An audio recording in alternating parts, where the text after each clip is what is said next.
about 6 years ago, when I was still in that phase of life where boredom felt worse than danger. I had a friend named Eli who was obsessed with finding places people had forgotten. Not tourist spots, not scenic ruins. I'm talking about the kind of places that make you feel like you're trespassing on something that doesn't want to be found. Closed hospitals, drained reservoirs, abandoned mines. If it was sealed, fenced, or posted with warning signs, Eli treated it like a personal invitation. Most of our friends humored him, but never actually went along. I usually did. Looking back, I think I confused adrenaline with meaning back then. If something scared me, I assumed it must be worth doing. One Friday night, Eli sent me coordinates instead of a message. No explanation, just a pin dropped in the middle of nowhere. When I asked what it was, he replied with a single sentence: "Decommissioned train tunnel, not on any public maps." He said it used to be part of an old freight line that had been rerouted decades ago after a partial collapse. The tracks were supposedly still there, but the entrances had been sealed. According to him, one end had broken open during a landslide years back, leaving a gap big enough to slip through. I told him it sounded like a great way to get buried alive. He replied, "So, you in?" We drove out the next afternoon. The road eventually turned into gravel, then dirt, then something that could barely be called a road at all. By the time we parked, there was no cell service, no houses, no signs of anything except trees and a narrow clearing that looked like it hadn't been maintained in years. The hike wasn't long, but it felt longer because everything was too quiet. No birds, no wind, just the sound of our boots crunching on dead leaves. After about 20 minutes, the ground sloped downward into a shallow ravine, and that's where we saw it. The tunnel entrance looked like a wound in the earth. Half of it had collapsed inward, leaving a jagged opening surrounded by cracked concrete and exposed rebar. Rusted rails disappeared into darkness so complete it looked solid, like a wall instead of empty space. Cold air was pouring out of it, not a breeze, a steady exhale, like the tunnel was breathing. Eli was thrilled. I was already thinking about how we were definitely not supposed to be there. We turned on our flashlights and stepped inside. The temperature dropped immediately, at least 10 degrees. Our footsteps echoed in a way that made it hard to tell how big the space actually was. The beam of my light barely reached more than 30 or 40 feet before getting swallowed by blackness. The tracks were still intact, though warped and corroded. Puddles of dark water filled the gaps between the ties. The ceiling arched overhead, dripping occasionally, each drop hitting the ground with a hollow plink that echoed far longer than it should have. We walked for maybe 15 minutes. No side passages, no equipment, nothing except the tunnel stretching forward in a perfectly straight line. Eli kept saying how cool it was, how surreal it felt, how nobody had probably been down there in decades. Then we saw the light. At first, I thought it was daylight from the far end, but it was too small, too dim, and the tunnel curved slightly downward, so there shouldn't have been any natural light reaching us anyway. It was just a single pale point, far ahead, hovering about chest height above the tracks. "Maintenance crew?" I whispered, though I had no idea why anyone would be maintaining a tunnel that had been abandoned for decades. Eli didn't answer. He just kept staring. The light wasn't flickering like a flashlight beam. It wasn't casting a cone or illuminating the walls. It was more like a dull glow contained within itself, like a distant LED seen through fog. Then it moved. Not walking, not bobbing, it slid sideways across the tunnel, perfectly level, then stopped. Every instinct in my body told me to turn around, but Eli started walking toward it. I grabbed his arm and told him that was a terrible idea. He shrugged me off and said if it was someone else, we didn't want to spook them. So we kept going, slowly. As we got closer, I realized something that made my stomach drop.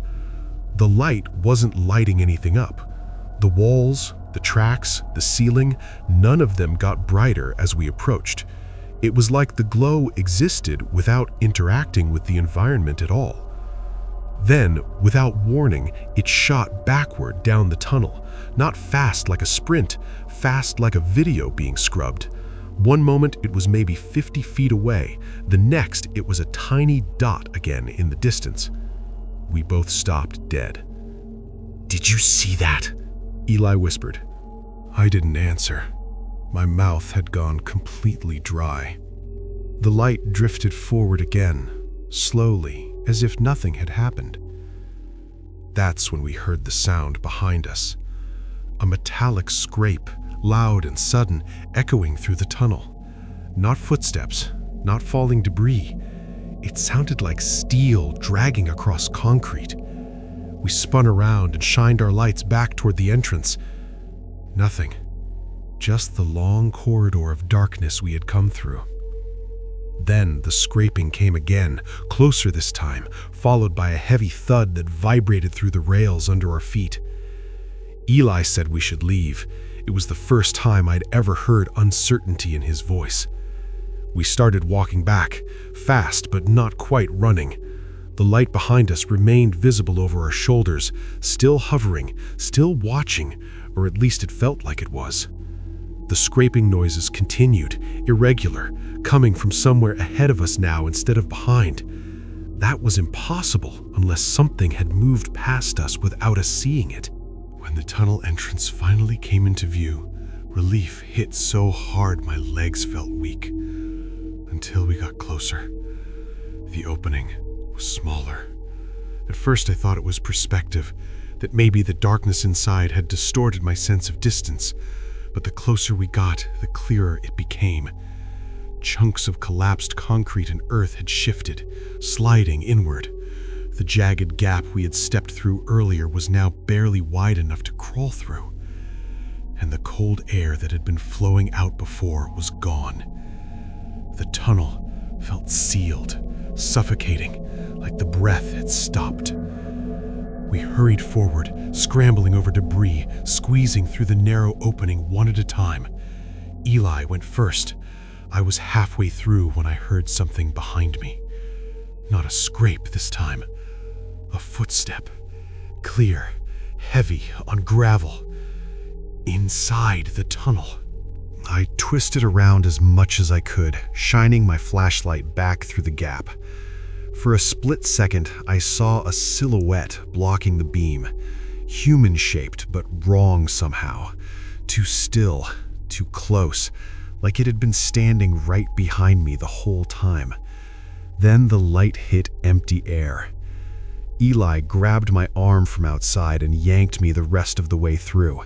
We both stumbled down the slope into the ravine, breathing hard, not speaking, not looking back. We didn't stop until we reached the car. Neither of us mentioned what we saw. We just drove. About 10 minutes down the road, once cell service returned, Eli's phone started buzzing non-stop. Notifications from the mapping app he'd used to mark the location. When he opened it, his face went pale. The pin was gone. Not moved, not hidden. Gone, like it had never been dropped there in the first place. He tried to search the coordinates manually. The app showed nothing but blank terrain.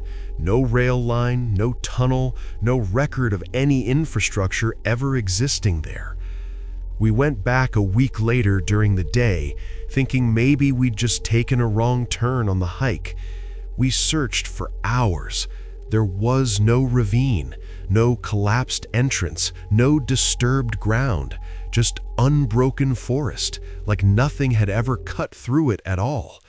The only thing we found was a single length of rusted rail half buried in the soil, far from where the tunnel should have been.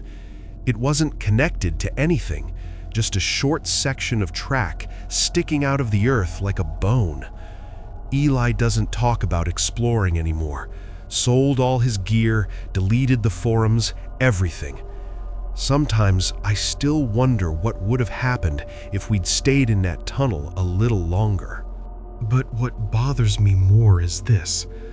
I know I heard that footstep behind me, and I know there wasn't enough space for anyone to be standing there unless they had come from deeper inside, from a part of the tunnel we never saw, or a part that wasn't there until we turned around.